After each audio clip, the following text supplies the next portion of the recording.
umudije uzajya kuri stage ameze nkuko mba ameze inote ya senkani nayituye hasi yabuze no muyikorera kuvuga ngo bino bintu babyaratugoye nta mudije wabona tumeze kimwe nta mudije wabona ungana nanjye mu Rwanda nawe mu Rwanda nawe ivyo no kwishura gusanga ari bake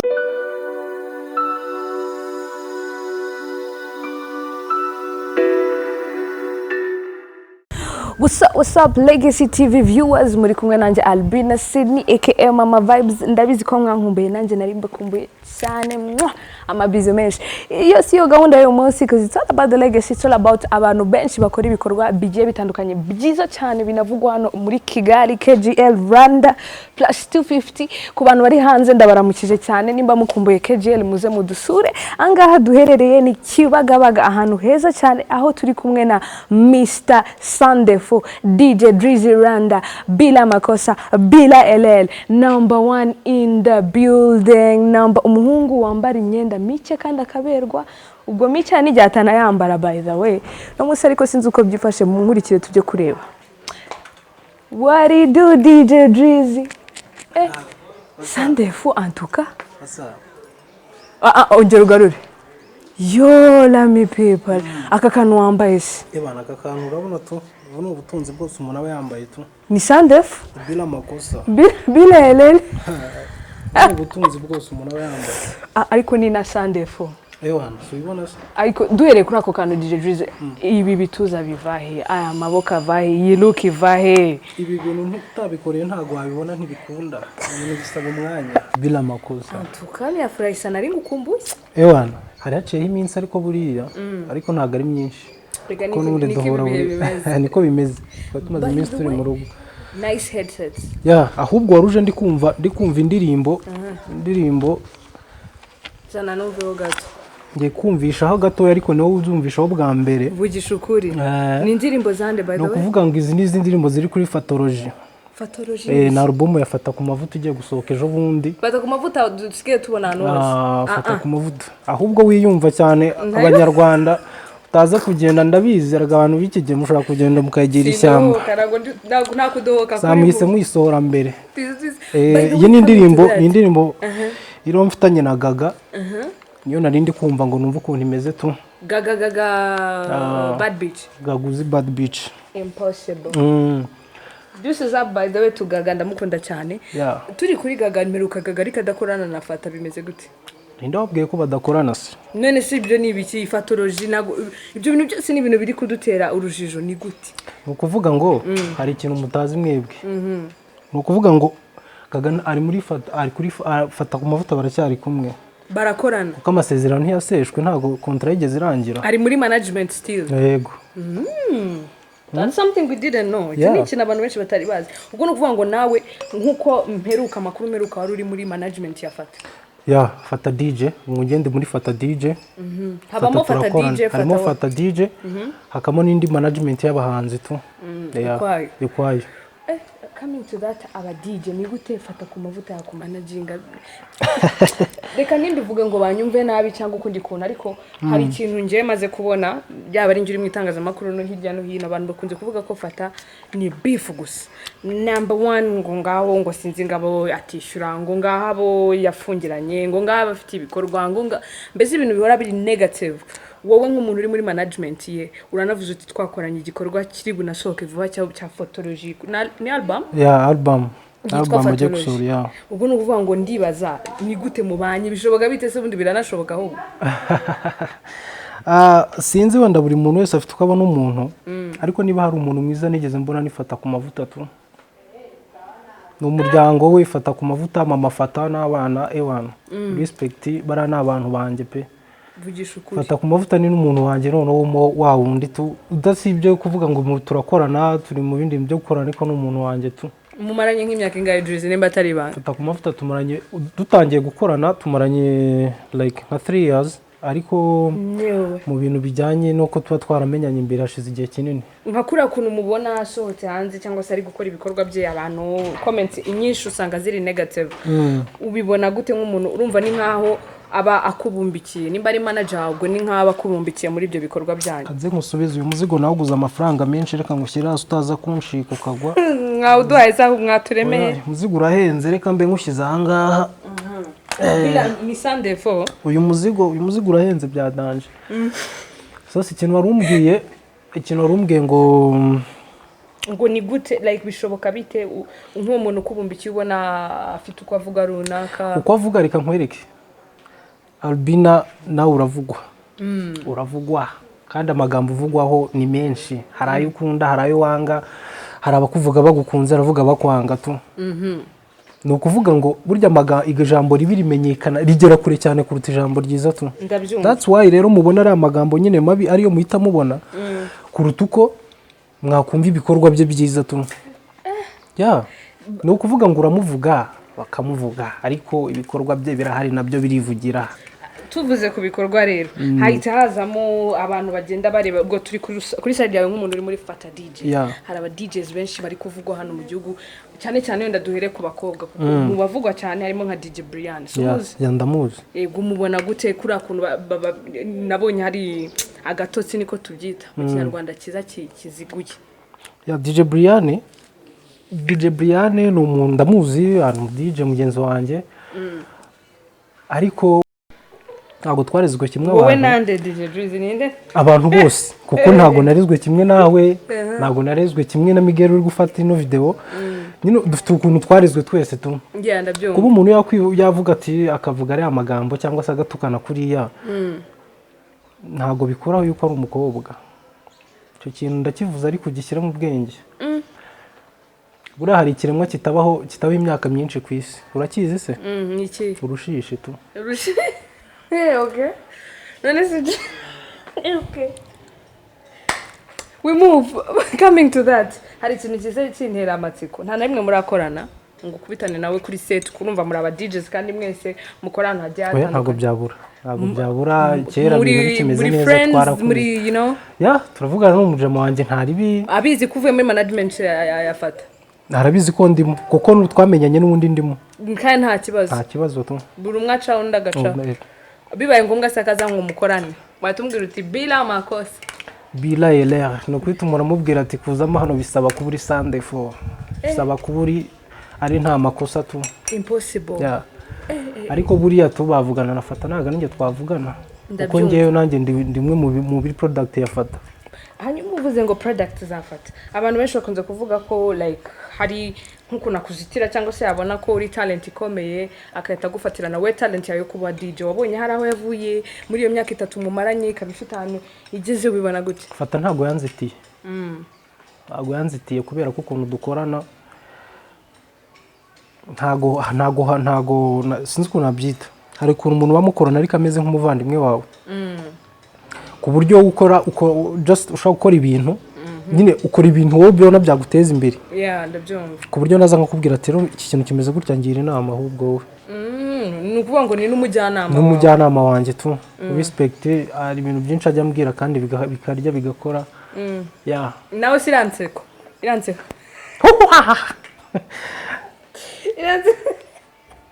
Iranseko ni bila makosa ni gahunda hii. Iranseko uri kuri fatology tu.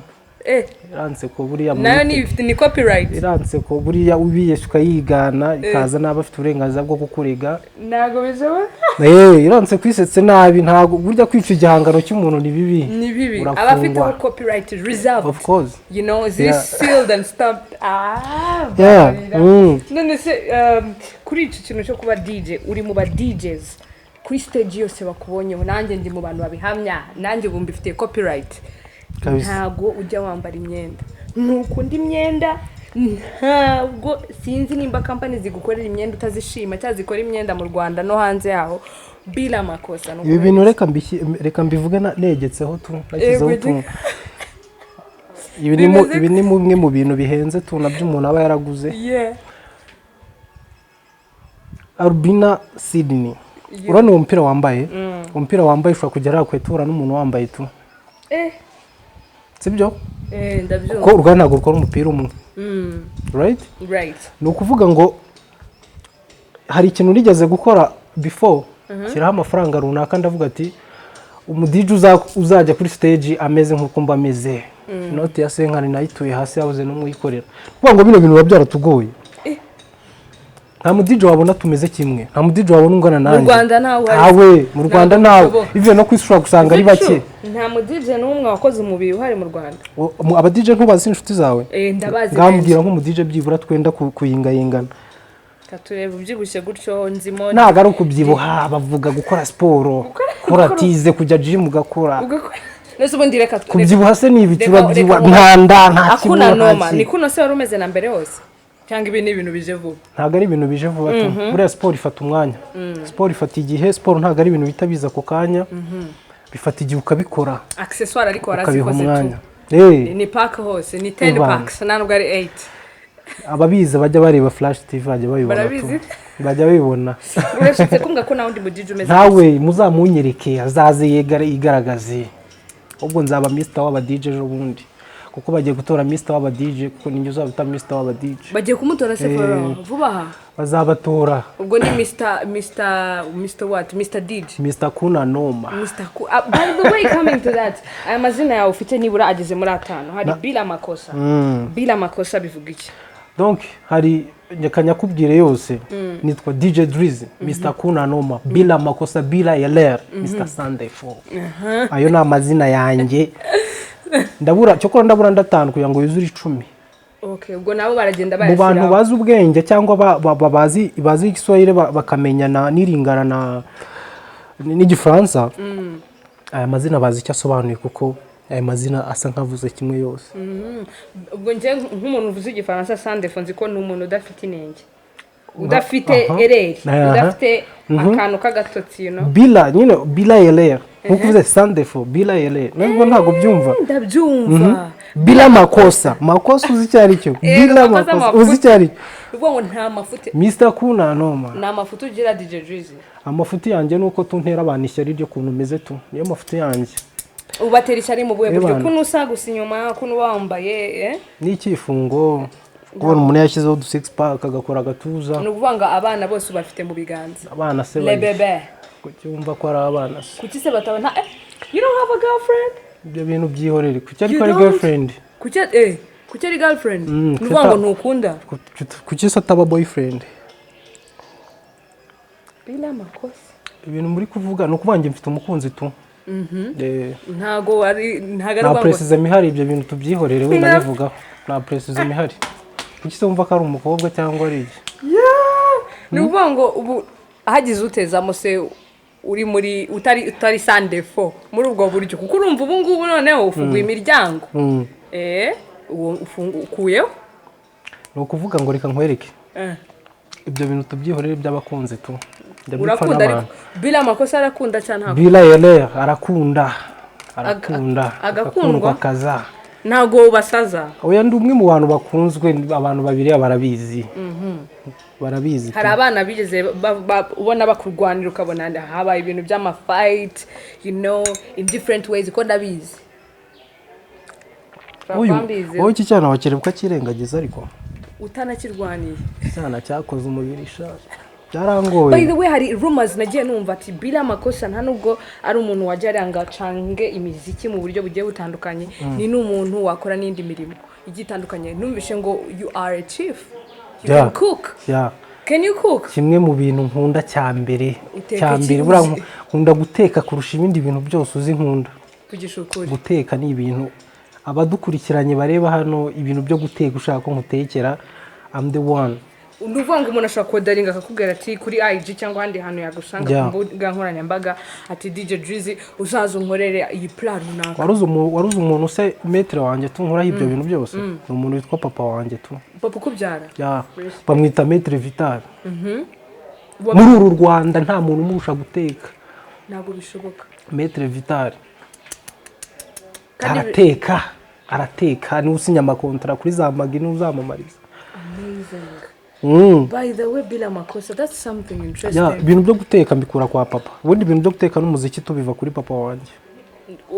Bikaba ari ibintu wize ukiri muto mu rugo muri bangahe? Imyaka yanjye 10 nari nzi guteka tu. Imyaka 10. Ni ukuvuga ngo mwese mu rugo murabizi urivukana? Oya mvukana na mfite aba petit frère banje babiri n'umukobwa umwe. Ubwo ruvuga ni wowe wavuye mukabukora ibyo bintu byose. Ubu ariko mfite n'undi petit frère wanje ewana nawe ku kintu cyo guteka. Murarenze. Byaretse zarya ibyo biryo njye ntabwo mbyizera nizera mbonye. Bila makuru. Nituvana ndajya kugutekera tu. Akazi ndakarira. Leta twinjira mu nzu ugende ngutekera akantu. Akazi twanakagarukiriza. Tukajya kubanza tugateka. Ibindi birarangiye. Ngiye kurya. Arubina akunda ibiryo nimumwishinga Arubina akunda kurya. By the way, twenda no gusoza hari ikintu nshaka kumenya bila makosa. Wavuze uti Gaga bad bitch. Gaga bad bitch nimba hari umuntu nzi utajya uheza mu buzima bwe niwe. Aravuga ati njyewe iyi management ntayo mbamo nta niyo nyibarizwamo wanabireba kandi koko kuri blog ziwe n'ibintu byose by'ibikorwa bye tugenda tubona hirya no hino wapi ubwo saho ubwo bizamera bite yaberetse impapuro ko yasinyiwe se yavuyemo impapuro yasinye ajya kwinjira muri zanahimbwa DJ Drizzy zanahimbwa nandise abantu bazihimba bakerekana ko bavuyemo n'ibintu nk'ibyo bintu ntago bishoboka nuvuga ngo birashoboka ko mwamuri gukorana bya OG like tukaba dufitanye n'indirimbo se nuvuga ngo she's still in the management tukaba dufitanye n'indirimbo se officially she's there Gaga afite indirimbo hariya nyinshi kuri Fatology tu no afite indirimbo nyinshi nta gatotsi bizatera ntago agatotsi k'iki se nuvuga ngo all is good ubundi ni mureke umusaza afata ku mavuta bakubita ikintu hariya ubundi muri kurwana niki ubundi se DJ Drizzy kuki yita ngo fata ku mavuta bahimita fata ku mavuta ayaye mavuta azayakubwira tu aya mavuta ya kera usa ayahe olive oil amavuta ni menshi biterwa nayo kuki wumva iryo mavuta inyuma utabanje gufata ijambo ryose ngo urisesengure ngo fata nanjye mfata ijambo uzumva ijambo ngo rubera mbuga uhita uvuga ngo imbuga y'inyuma ngo iyo mbuga ngo ishango ni yahe ngo ishatse kuvuga iki cyangwa wumve ngo DJ utatekereje Drizzy utatekera iyo bavuze fata ku mavuta ni ikintu kinini baba bavuze ntago bino bintu bikunzwe kuvuga beti abantu bari muri fata ku mavuta management and all ninzererezi nibikigo byumvute nk'iyo wumvisha abantu bakudisinga uwowe ku giti cyawe nka DJ Drizzy nshaka no gukura icyo kintu abantu babivuga ahubwo nibo nabonye ko ari inzererezi gute icyambere cy'umugabo aritunze afite urugo afite abana muri abo bamuvuga nta numwe ufite urugo rushinze rufatika nk'ibyo bamwe ni abasore abangabo ngo ni ba microgene bari ba microgene ni abasore bari aho ngaho ubona nyine bibirirwa birukanka mu bikundi batazi donc fata ku mavuta ni umuntu ubuzi ngarakora ashyira umugore posho umwana nkwe yawuruteye mbese fata ku mavuta nagakora aricaye nta kintu akora alright nakora se ntimukorana abantu babihamya bakanabisinyira DJ Drizzy ntimukorana se akorera ubuntu se araza akiyerekana agakorera ubuntu sindamwegera ngo muvugisha ahubwo usunatuma mbitekerezaho uzamwegera umuvugisha tu ntago ndamenya ngo ni muntu ki cyangwa akora iki kintu kizwi nuko avugwa muri ubwo buryo uvuga ngo igihugu cyose hafi ya cyose no kuvuga ngo nibo nzerereza abo bamuvuga abo badashima ibyo akora nuko babuze icyo bavuga aricyo bashaka kuvuga barabona umuntu atangiye kuzamuka bagatangira bakamuvugaho ase bamuvuga yiki bamuretse ahubwo nibo nzerereze nabibonye ibyo bintu babyihorera nawe se kuriya kuntu habaye karakatutsi cyangwa se kuriya gucimbirana cyane na DJ Brianne urumva n'umuntu muzajya munahura muzamura se ucahacaha biragenda bite finally nta kintu mpfa nawe ntago ubu nimugera ku isahani imwe mushaka kurya biramera ahubwo mukanya ngiye kunywera iwe mukanya ngiye kunywera iwe afite akabari ngiye kujya kunywerayo mukanya tungiye kujya kunywa y'akantu ngiye gufata y'akantu ko kunywa dora kakaranshiranye manager wawe se yagera akakanywa ko kantu tura turi kumwe turaza kujya kukanywerayo ababone nta kibazo mwinjire mu nkwe twinjire tunywe duciringe tuganire tu hagize ariko uburetse uriya muzigo wanjye murebe cyane hatagira umuntu utwara hari umukadogo ubahanga ajya ntwara ekuteri nyinshi DJ Drizzy babyumve neza imbere kuri Legacy TV uravuze uti twinjiye muri alimentation ya DJ Brianne twagura ibyo tugura tugasohoka mu mahoro neza cyane n'ubu mukanya ngiye kujyayo tu mu buhe buryo mu kumuteza imbere se no buryo umujama wawe yateye imbere ugomba kumuteza imbere nawe aribi coming to the end DJ Drizzy akuna noma Sunday for bila erreur hari ikintu nshaka kumenya hari movement waba uteganyije gusohora hari ibikorwa uteganyije abafana bawe abantu bose bagenda bagusanga hirya no hino urumva mfite ibikorwa byinshi mfite brand ntashaka kuvugaho cyane ngiye gusohora utinyiki bakugurikiriza abantu bari hano hanze ntago babizererega hari igihe umuntu aza agashyiramo akantu kwaje ibintu wari ugiye gusohora nyine tu ntibirenge iwawe ebana bigasohoka ariko ntibirenge igipangu ntago byashoboka ariko abo bantu ntabuzi wowe none se ubundi hagati aho wemereye ibirozi ko bibaho ibyo bintu byihoreye ntabwo navuze ibirozi tu ubwo nuvuga ngo umuntu utuma ibintu bidasohoka no kuri gate ya bila ari igihe ashyiraho n'abasekirite tu cyangwa ashyiraho na polisi ituma ibintu bya bidasohoka ntibihave kuki utabihisha ukabisora kwaje gusa mfite amabrand ngiye gusohora kuko ndi n'umufashion ngewe ndi umufashion nkora ibintu bya fashion cyane ndabikora that's why dushobora guhura nambaye ukuntu ukayitumera ngo no musi ndabona nambaye Balenciaga gutya utuntu utuntu mbyukiramo mba ndi mu rugo ubyukira muri market wowe njye mbyukira muri market tu antuka aba ntemberaho gake gake nanjye uzandemera nzakuremera Drizzy hari ikintu nkunda kubaza abantu bose bageze kuri legacy niki gituma ubyuka mu gitondo ukavuga uti ngiye ngomba kuba uyu muntu ndiwe njye ikintu gituma mbyuka mu gitondo tu imbere hanjye kuko nzi ko ntakeneye imbere hanjye kubaho neza ntabwo nabyuka amazing hanyuma niki wigeze uhura nacu ukavuga uti ubuzima burahagaze nahagarukirije biranze none ndababaye cyangwa se n'ikintu umuntu yagukoreye cyangwa se wanikoreye nawe kibi ikintu cyaje kumbabaza cya mbere ni igihe njya mu budije tu njya mu budije donc hari ukuza umuntu akahita guca intege ati ibintu byemo ni ibiki shaka ibindi bintu ukora shaka iki nyine nawe hari igihe ubibwira n'umuntu mukuru nawe ukumva ko ibintu byemo nyine atari byo tu ndabyumva ukumva ko nta kintu ugiye gukora niko byakugendekeye ibintu byanciye intege numva nyine tuse nkora iki nshaka ibintu byo gukora ariko donc no kuvuga ngo ujya mu kintu ahubwo izina kigukoreye kigatuma ufunguka ubwenge ugakora n'ibindi bintu byawe kandi bikagenda tu nuvuga ngo byanabaye ifatizo kugira ngo ufungure mu mutwe ube broad ukora ibintu byinshi cyane mu mutwe mu buzima bwawe hari abantu baguciye intege specifically ntago naba mentioninga tu ariko barahari ubu mujya munahura barahari bikagenda bite barahari nta nubwo bila erero urabaramutsa bacaho mbareba nkabwira ati mumeze neza nkababwira ati bila makosa ukegekaho nanjye ndabivuze bila makosa mwese mudukurikiye kuri Legacy TV mwari muri kumwe nanjye Albinasine behind the camera Miguel respect to you and of course bila makosa DJ Drizzy akuna noma abakobwa mutera ivi abahungu namwe ndumva mwabitera see you next time this is up Kigali Rwanda and bro